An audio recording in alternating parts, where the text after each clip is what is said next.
ഇന്ന് തൃക്കേട്ട. തൃക്കേട്ട മുതലാണ് കുടുംബ വീടുകളിലേക്ക് കുടുംബാംഗങ്ങൾ എത്തിത്തുടങ്ങുക. തറവാടുകളിൽ ചെന്ന് പ്രിയപ്പെട്ടവർക്ക് ഓണസമ്മാനങ്ങൾ കൈമാറുന്നതോടൊപ്പം ഐശ്വര്യത്തിന്റെയും സമൃദ്ധിയുടെയും ഓണ സന്ദേശങ്ങൾ കൈമാറുകയും ചെയ്യുന്ന തൃക്കേട്ട ദിനമാണ് ഇന്ന്. ഇന്നു മുതൽ ആളുകൾ ഓണത്തിരക്കിലേക്ക് പാഞ്ഞുകൊണ്ടിരിക്കുന്നു. പൂക്കളം 5 or 6 വട്ടങ്ങളിലായി ഒരു വലിയ പൂക്കളമായി മാറുന്നു. ഏവർക്കും തൃക്കേട്ടയുടെ ആശംസകൾ.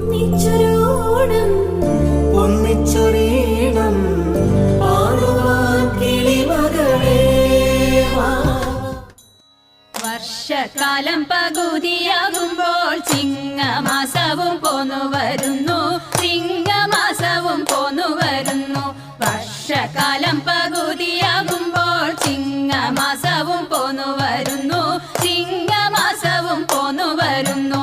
ചിങ്ങമാസത്തിൽ അത്തത്തിനാളെ ഭംഗിയോടെ തുടങ്ങുമോരോണം, ഭംഗിയോടെ തുടങ്ങുമോരോണം. ചിങ്ങമാസത്തിൽ അത്തത്തിനാളെ